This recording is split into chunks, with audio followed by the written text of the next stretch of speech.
Hello my dear students, कैसे हैं आप सब। लास्ट वीडियो में हमने पढ़ा इटली का यूनिफिकेशन, कैसे एक कार्बोनरी संगठन है, इसकी स्थापना होती है। धीरे धीरे ये जो संगठन है इसकी स्थापना 1810 में होती है। ये वीक हो जाता है, कमज़ोर हो जाता है। उसके बाद एक नया संगठन बनता है मैजनी के द्वारा, यंग इटली। तो यंग इटली जो नया संगठन बनता है, नया ऑर्गेनाइजेशन बनती है, ये कार्बोनरी जो ऑर्गेनाइजेशन था उसका रूप ले लेता है। ठीक है, तो इसमें जितने भी यंग पीपल्स थे जर्मनी के, उनको यूनाइट किया जाता है, एक किया जाता है, और राष्ट्रीयता की जो भावनाएं उनके अंदर जागृत की जाती है। अब उनको लीड कौन करे, तभी एक डी काबोर नाम का व्यक्ति है, ठीक है, जिसका जन्म 1810 में हुआ है। ये इंजीनियर था और सेना में इंजीनियर के तौर पर नौकरी करता था। ठीक है, बाद में इसको वित्त और उद्योग मंत्री बनाया जाता है, और इसके बाद में इसे जो विक्टर इमैनुअल हैं, इसे क्या बना देते हैं, प्रधानमंत्री। चूंकि बहुत बड़ा राजनीतिज्ञ और कूटनीतिज्ञ था, इसलिए तो इसी के प्रयासों से इटली का यूनिफिकेशन होता है। तो कैबोर का क्या कॉन्ट्रीब्यूशन था, contribution of Cavour in the unification. ठीक है, यूनिफिकेशन में कैबोर का क्या कॉन्ट्रीब्यूशन था। Cavour was a person without home the idealism of Mazzini and the bravery of Garibaldi would have been pointless।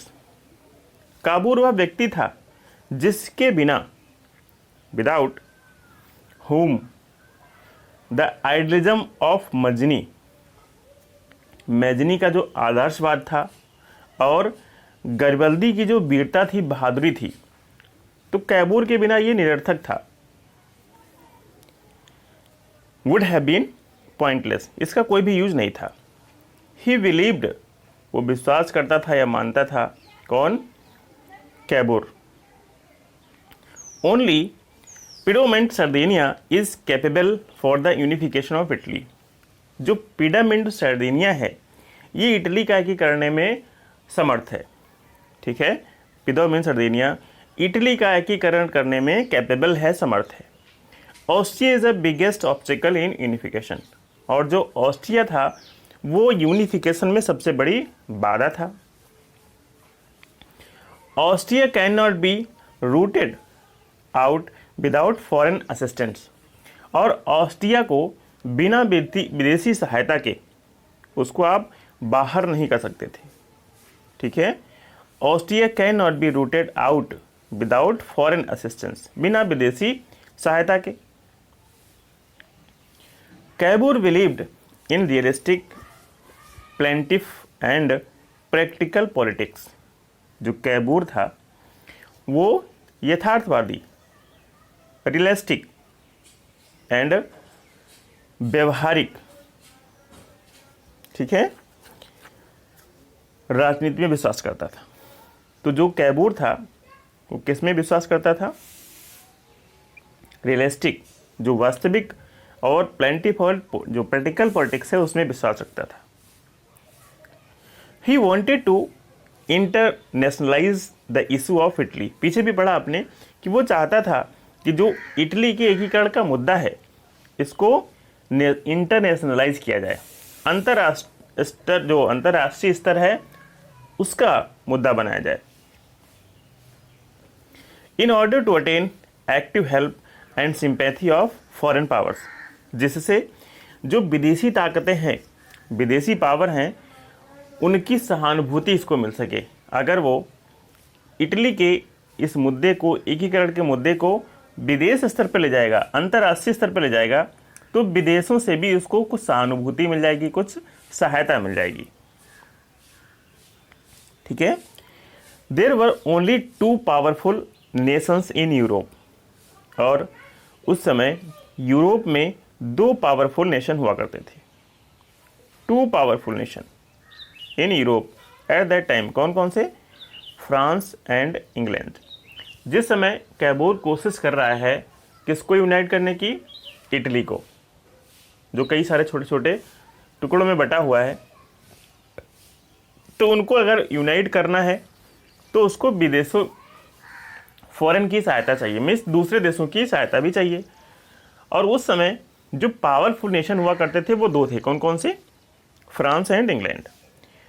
There was no help accepted from England. England से तो उसको आशा की कोई उम्मीद नहीं थी,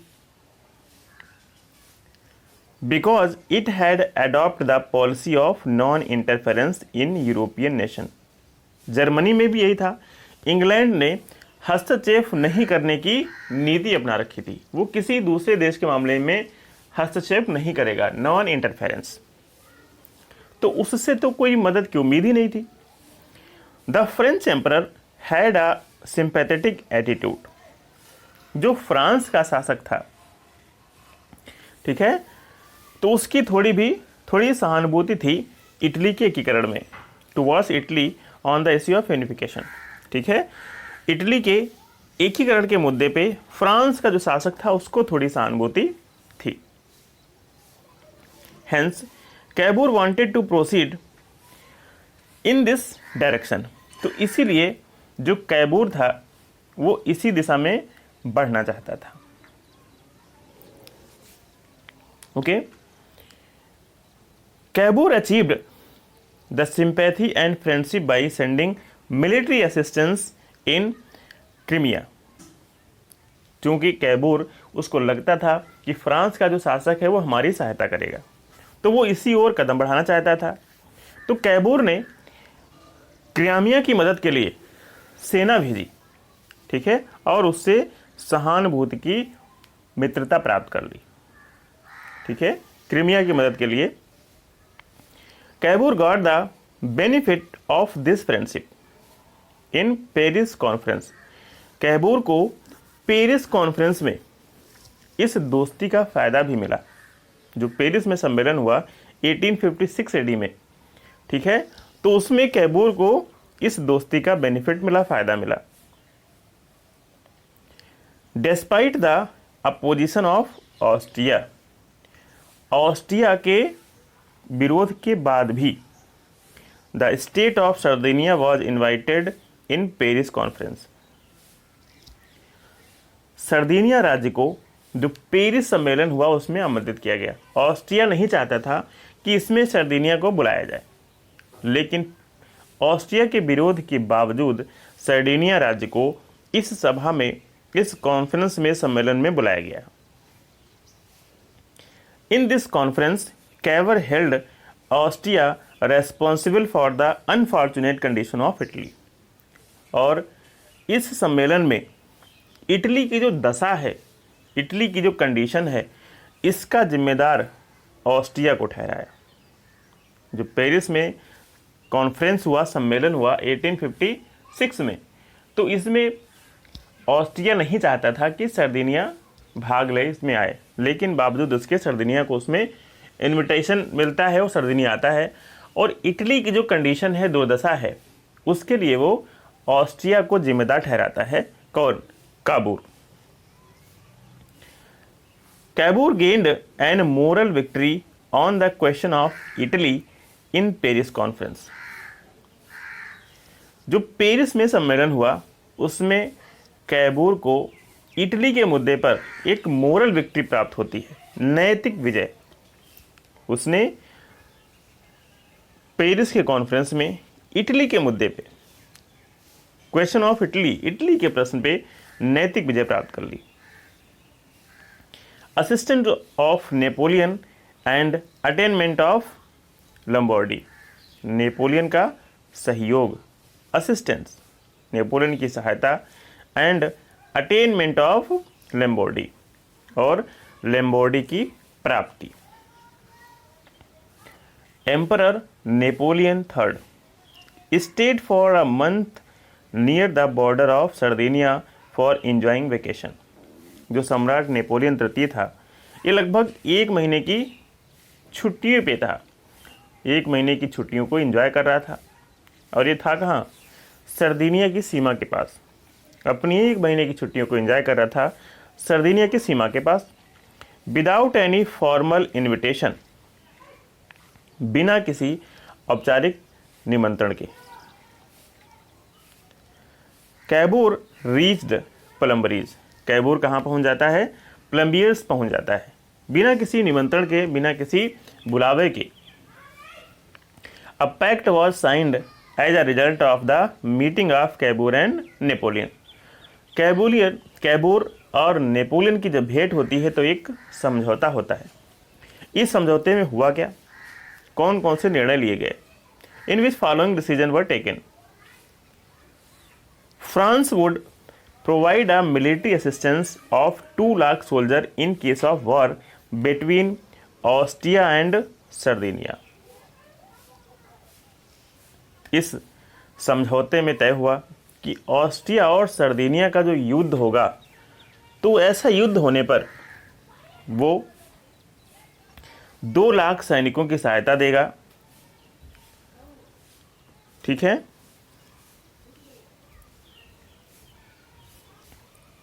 ओके। तो उसने कहा अगर ऑस्ट्रिया और सर्दिनिया का युद्ध होता है तो फ्रांस उनको 2 लाख सैनिकों की सहायता प्रदान करेगा, 2 लाख सैनिक देगा। Naples and Sicily would remain state of the pope as well. और जो नेपल्स और सिसिली है ये किसके राज्य बने रहेंगे? ये पोप के स्टेट बने रहेंगे। Okay. Lombardy and Venetia will given to Sardinia. Lombardy और वेंशिया किसको दे दिए जाएंगे? सर्दिनिया को दे दिए जाएंगे। The territories of Nice and Savoy. Nice और सेवाय के जो क्षेत्र हैं will be given to France as a reward for इस असिस्टेंस। ये किसको दे दिए जाएंगे?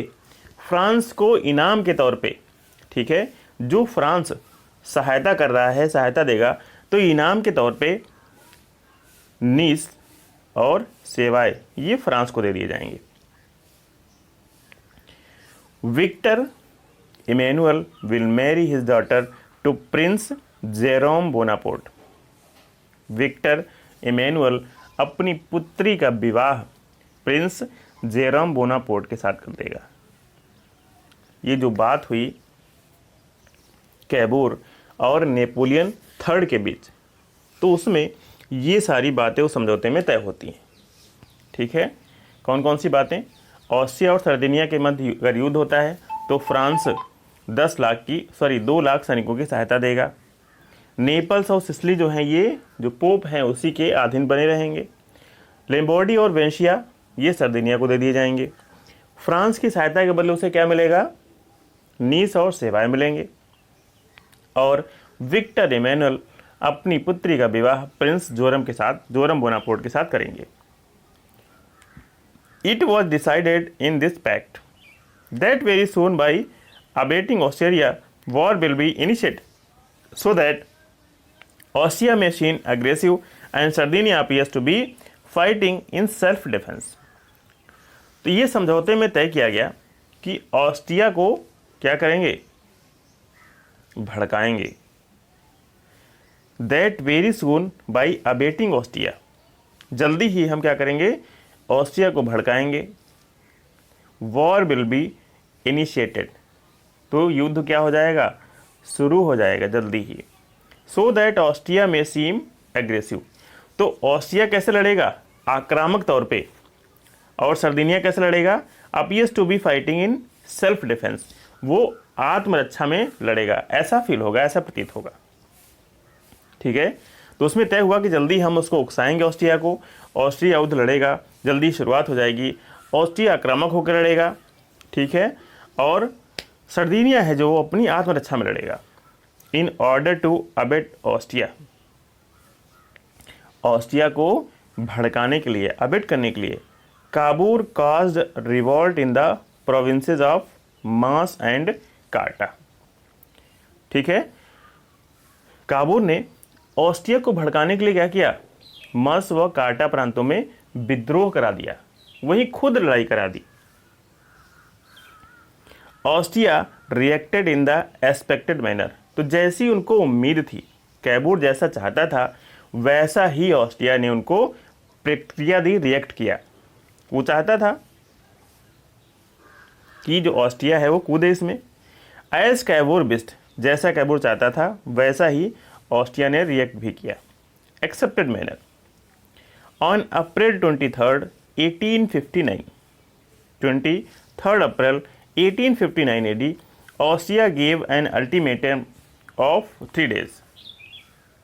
ऑस्ट्रिया ने 3 दिन का 23 अप्रैल 1859 को 3 दिन का अल्टीमेटम दिया।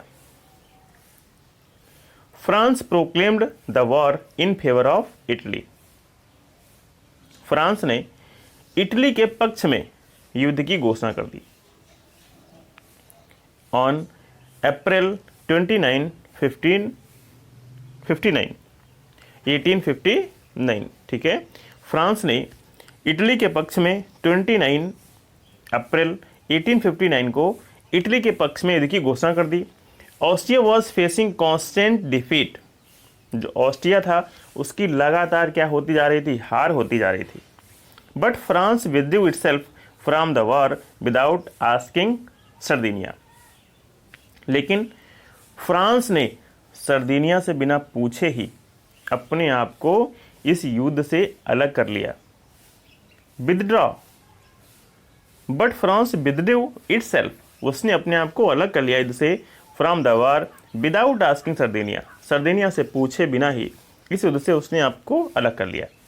And Napoleon third signed a pact for putting an end to the war. और नेपोलियन तृतीय ने जो युद्ध है उसकी संधि कर ली, समझौता कर ली। कब? 11 जुलाई 1859 को, ठीक है। एक स्थान है जिसका नाम है विला फ्रैंका, ठीक है। इस स्थान पे उसने युद्ध की समाप्ति का समझौता कर लिया। किसके साथ मिलके? एम्परर, जो ऑस्ट्रिया के एम्परर है जोसेफ, उसके साथ, ठीक है।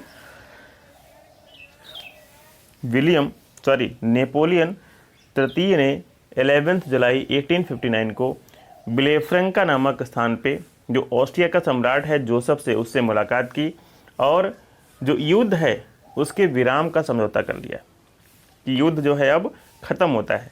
तो इस समझौते की शर्तें क्या क्या थी? इस कंडीशन वर एज फॉलोज। क्या क्या शर्तें थी? Lombardy was given to Sardinia. Lombardy किसको दे दिया गया? सर्दिनिया को दे दिया गया। Venetia was given to Austria. Venetia Austria को दे दिया गया। Parma, Modena and Tuscany were again made independent state. Parma, Modena और टस्कनी को पुनः स्वतंत्र राज्य बनाया गया।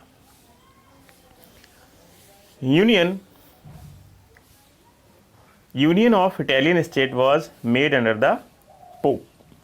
और जो इटली का यूनियन था, संघ था, संघीय राज्य थे, ठीक है, वो पोप के अधीन रहे। The people of Italy and Cavour got disappointed by this treaty. Italy के लोग और कैबोर इस संधि से निराश हुए। Cavour was annoyed by this treaty. जो कैबर था इस संधि से खुश नहीं था, डिसअपॉइंटेड, निराश था। Cavour was annoyed by this treaty and he resigned, और उसने त्याग पत्र दे दिया, रिजाइन कर दिया। Victor Emmanuel sign the treaty of Zurich on November 10, 1859 AD with Austria and France. बाद में विक्टर एमैनुअल ने ऑस्ट्रिया और फ्रांस के साथ मिलकर एक संधि की, ज्यूरिक की संधि जिसको कहते हैं, उस पर सिग्नेचर किए, हस्ताक्षर किए 10 नवंबर 1859 को। The treaty of Zurich confirm the ceasefire treaty of Villafranca. इसी के साथ जो समझौता हुआ विलेफ्रैंका के साथ, विराम संधि की पुष्टि हो गई, मीन सीज फायर जो है वो लागू हो गया। With this the first phase of unification of Italy was completed. इस प्रकार इटली का जो प्रथम चरण है वो पूरा होता है। Merger of mid Italy, Madhya Italy का विलय। After the end of war, युद्ध के समाप्ति के पश्चात, people revolt in the status of परम, मोदेना, तस्केनी, बोलगोना एंड रोमागोना ऑफ मिड इटली। जब युद्ध समाप्त हो गया उसके बाद इटली के जो कुछ राज्य हैं, ये परमा, मेदोना, तस्कनी, बोलगोना और रोमागना, यहाँ की पब्लिक ने विद्रोह कर दिया था। They were eager to get merge with Italy, और ये चाहते थे कि हम इटली में मर्ज हो जाएं, हमको इटली में मर्ज करा लिया जाए। The non interference policy of England, England की हस्तक्षेप न करने की नीति एंड सिंपैथी टुवर्ड्स इटली, और इटली के प्रति इनकी सहानुभूति वॉज मोटिवेटिंग, ये इनको प्रोत्साहित कर रही थी, उकसा रही थी दीज स्टेट, इन राज्यों को to get integrated with Italy, कि इटली के साथ मिल जाएं, एकीकृत हो जाएं। Austria wished the old rulers to be reestablish, और ऑस्ट्रिया की इच्छा थी कि जो पुराने शासक हैं उनको पुनः स्थापित कर दिया जाए। Taking that advantages of the situation, इस स्थिति का लाभ Cavour linked France on his side, इस स्थिति का लाभ उठाते हुए कैबूर ने फ्रांस को अपनी तरफ कर लिया, मिला लिया। बाय प्रोमिसिंग, वादा करते हुए give the status of Nice and सिवाय, उसको नीस और सिवाय जो प्रदेश हैं उनका देने का वादा करते हुए फ्रांस को अपनी तरफ मिला लेता है। A referendum was conducted in middle east states in March 1860 AD। 1860 में जो मध्य इटली है, मिडिल इटली है, वहाँ के राज्यों में क्या कराया गया? जनमत संग्रह, रेफरेंडम वॉज कंडक्टेड, जनमत संग्रह कराया गया मध्य इटली में मार्च 1860 में। इन दिस रेफरेंडम, और इस जनमत संग्रह में Parma, Modena, Tuscany, Bologna and व्यूकेंजा voted to merge with Sardinia. तो इसमें जो परम, मेडोना, टस्कनी, बोलगना और व्यूकेंजा, इन्होंने जताया कि हम अपना विलय किसमें कराएंगे? सर्दिनिया में। And Nice voted to go with France, और नीस ने कहा कि वो किसके साथ जाएगा? फ्रांस के साथ जाएगा। ठीक है, तो जो जनमत संग्रह कराया गया उसमें जो ये राज्य थे परम, मेदोना, तस्कनी, बोलगोना एंड वेंजिया, इन्होंने सर्दिनिया के पक्ष में मर्ज होने का मत दिया, जबकि नीस ने फ्रांस में जाने का। England had sympathy towards Italy, England की जो सहानुभूति थी वो इटली के साथ थी। So it favoured Italy along with France on the question of referendum in these states of mid Italy. जो जनमत संग्रह हुआ तो इसके प्रश्न पे इंग्लैंड ने फ्रांस के साथ इटली का भी पक्ष लिया। ठीक है, फ्रांस और इटली के साथ रहे, ऐसा उसने अपनी इच्छा जताई इंग्लैंड ने। With this the second phase of Italy was completed, तो इस प्रकार इटली के यूनिफिकेशन का जो दूसरा चरण था वो पूरा हो गया। ठीक है, Garibaldi and merger of Naples and Sicily, Garibaldi, Naples और सिसिली का विलय, merger. Giuseppe Garibaldi was born in 1807 AD in the town of Nice. ज्यूपस गैरिबल्दी का जन्म 1807 में नीस नामक शहर पे हुआ था। His father wanted him to go for higher education, but Garibaldi was not much interested in the education. उसके पिता चाहते थे कि वो अच्छी शिक्षा प्राप्त करे, लेकिन उसका पढ़ाई लिखाई में मन नहीं था। He got only formal education, just he able to read books. उसने सिर्फ इतनी शिक्षा प्राप्त की कि वो जो किताबें पढ़ सके, so that he may satisfy the adventure activities. ठीक है, जिससे वो स्वतंत्रता तथा जो साहसिक प्रवृत्ति की संतुष्टि उसको कर सके। ठीक है, मिस पढ़ सके किताबें, बस इतना उसने शिक्षा प्राप्त की थी। ये देख सकते हैं, फिगर है गौसिपी या ज्यूपस गैरिबल्दी का। ठीक है, at the time of his journey to the Mediterranean sea, जिस समय वो अपनी यात्रा कर रहा था मेडिटेरेनियन सी से। He came in contact with the patriot of Italy. तो उस समय वो जो इटली के राष्ट्रभक्त थे, पैट्रियोट थे, देशभक्त थे, उनके संपर्क में आया था। He had also become the member of Mazzini's young Italy. और मजनी जो जिसने यंग इटली की स्थापना की थी, जिसने बाद में जो एक दूसरा संगठन था कार्बोनरी, उसका स्थान ले लिया था। तो यंग इटली का भी ये सदस्य था। कौन? ज्यूपस गैरिबल्डी। इन 1833 AD he took part in the Naval conspiracy. उसने 1833 AD में जो नवल कॉन्स्पिरेसी थी, जो नौसेना है, उसके षड्यंत्र में भाग लिया एंड वॉज कॉट, और पकड़ा गया, एंड सेंटेंसेड टू डेथ, और उसको मृत्युदंड की सजा सुनाई गई। लेकिन he went away to South Africa where he got trained in the guerrilla strategy of warfare. लेकिन वहाँ से वो भाग गया और कहाँ चला गया? दक्षिण अमेरिका चला गया, और वहाँ उसने जो गोरिल्ला युद्ध होता है, छापा मार इसको कहते हैं, उसका प्रशिक्षण लिया। In 1854 AD he return. 1854 AD में वो वापस आया। He formed the organisation. उसने एक नया संगठन बनाया देशभक्तों का। He form the organisation of patriot named red shirt and with this power he entered Sicily. जब वो वापस आया तो उसने लाल कुर्ती नाम का एक संगठन बनाया, जो देशभक्त थे उनको इकट्ठा किया। ठीक है, और इन्हीं जो ये संगठन बनाया, इसी के दम पे वो कहाँ जाता है? सिसिली में प्रवेश कर जाता है। The ruler of Naples and Sicily were foreigners. Sicily और नेपल्स के जो शासक थे वो विदेशी थे।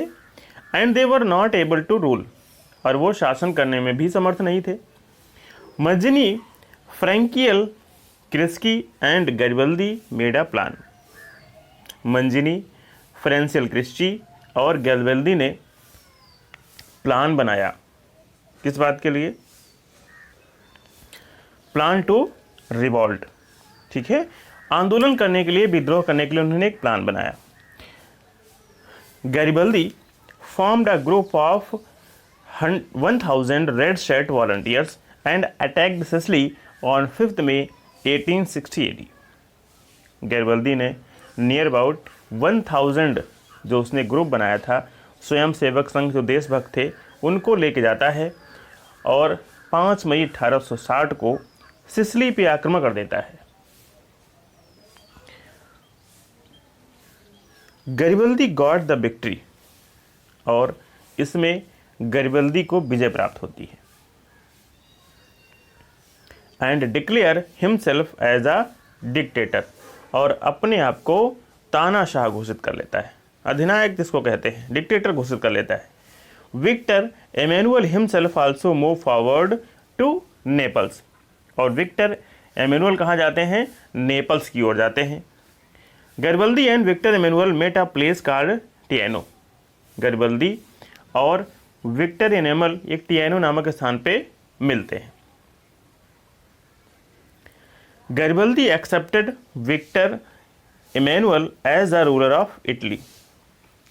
जो गैरिबल्दी है वो विक्टर एमेनुअल को इटली का शासक मान लेता है, उसको इटली के शासक के रूप में एक्सेप्ट कर लेता है, स्वीकार कर लेता है। After that Garibaldi surrendered the army and all his rights to Victor Emmanuel. इसके साथ जो गैरिबल्दी है वो अपनी सेना और जिसके भी उसके जितने राइट्स थे वो सारे वो किसको दे देता है? विक्टर एमेनुअल को दे देता है। ठीक है, तो जो भी वो विजय प्राप्त करता है, जो भी उसकी आर्मी है, वो सरेंडर कर देता है और सब पावर, सब ताकत किसको दे देता है? विक्टर एमेनुअल को दे देता है, क्योंकि वो उनको इटली का शासक मान चुका है। After the merger of southern state, जो दक्षिणी स्टेट है उनके विलय के बाद third phase of the unification of Italy was completed. Italy के एकीकरण का जो तीसरा चरण था वो भी पूरा हो जाता है। The last phase of unification of Italy, merger of Venetia. Italy के एकीकरण का अंतिम चरण और वेनेशिया का विलय। During the war between Prussia and Austria in 1866, एक युद्ध होता है 1866 में प्रुशिया और ऑस्ट्रिया के मध्य। Italy provided military support to Prussia. Italy है वो प्रुशिया को हेल्प करता है ऑस्ट्रिया के अगेंस्ट में। On 3 July 1866 AD Prussia defeated Austria. 3 July 1866 AD को प्रुशिया जो है वो ऑस्ट्रिया को हरा देता है। The treaty of Prague took place between Prussia and Austria. Prague की संधि होती है ऑस्ट्रिया और प्रुशिया के बीच में, in which Venetia was handed over to Italy. इसमें जो वेनेशिया है वो इटली को दे दिया जाता है। मर्जर ऑफ रोम, रोम का विलय। The position of Italy without Rome was just like a body without heart. जब तक रोम का विलय इटली में नहीं होता था तो इसका मतलब ठीक वैसे ही जैसे हार्ट के बिना आपका बॉडी रहता है, ऐसे ही इटली बिना रोम के। Rome was under the control of the pope. और रोम किसके नियंत्रण में था? पोप के अंडर में था। Control of the pope and the French आर्मीज were present for the security of pope. और फ्रांस की जो सेनाएं थी वो पोप की सुरक्षा के लिए मौजूद थी। The dream of Italy to get control over Rome came true when the international circumstances proved adverse to France. Italy का रोम पे अधिकार का जो सपना है वो जब पूरा होता है जब अंतर्राष्ट्रीय जो कुछ सर्कमस्टेंसेस हैं वो फ्रांस के विपरीत साबित होती हैं, तब इटली का जो सपना है रोम उनका हो जाए, ये पूरा होता है। A war took place between Prussia and France. एक युद्ध होता है प्रुशिया और फ्रांस के बीच इन 1817 में, in which France had to use its entire potential against Austria. इसमें फ्रांस को अपनी ताकत झोंकनी पड़ती है, अपनी सारी ताकत लगानी पड़ती है इस युद्ध में। इट रिकॉर्ड आर्मीज फ्रॉम रोम। तो इसको फिर अपनी सेना कहाँ से बुलानी पड़ती है? रोम से अपनी सेना बुलानी पड़ती है। Despite all its was defeated.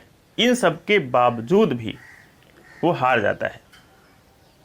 ठीक है, अपनी सारी ताकत वहाँ की लगा देता है और रोम से जो पोप की सुरक्षा में आर्मी लगी थी उसको भी बुला लेता है। तो इन सब के बावजूद भी वो हार जाता है। Italy took the advantages of this situation. Italy इस स्थिति का फायदा उठाता है एंड ऑक्युपाइड रोम, और रोम को ऑक्युपाई कर लेता है। Referendum was held. फिर एक जनमत संग्रह कराया जाता है इन रोम, रोम में ही, and the decision came in favour of Italy. और जो फैसला है, निर्णय है, वो किसके पक्ष में आता है? इटली के पक्ष में आता है। Rome was made the capital of united Italy. अब संगठित इटली की जो राजधानी है वो रोम बन जाता है। यूनाइटेड इटली की राजधानी रोम को बनाया गया। On 12 June 1871 AD Victor Emmanuel on the inauguration of the parliament of united Italy said. ये बात है 12 जून 1871 की, जब विक्टर इमैनुअल ने संयुक्त इटली की जो संसद है उसका क्या हो रहा है? इनॉग्रेशन हो रहा है, उद्घाटन हो रहा है। तब उसने कहा, the work for which we all sacrifice our lives has now been completed. वो कार्य जिसके लिए हम सब ने जो अपना जीवन है उसको बलिदान कर दिया था, भेंट कर दिया है, आज वो सपना क्या हो गया है? पूरा हो गया है। ठीक है, our national unity has been established. अब हमारी जो राष्ट्रीय यूनिटी है, राष्ट्रीय एकता है, वो स्थापित हो चुकी है। Now we have to make our nation happy and prosperous. अब हमें क्या करना है? अपने देश को सुखी और समृद्ध बनाना है। We are in Rome and would remain in Rome. हम सब कहाँ हैं? रोम में हैं और रोम में ही रहेंगे।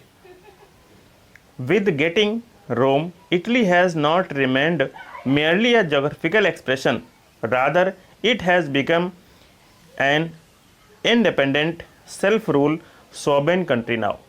रोम की जब प्राप्ति हो जाती है तो इसके साथ जो रोम है सिर्फ भौगोलिक नहीं अपितु एक स्वतंत्र और संप्रभु राष्ट्र बन जाता है। Thus the unification of Italy became possible only by the sacrifice of innumerable patriots।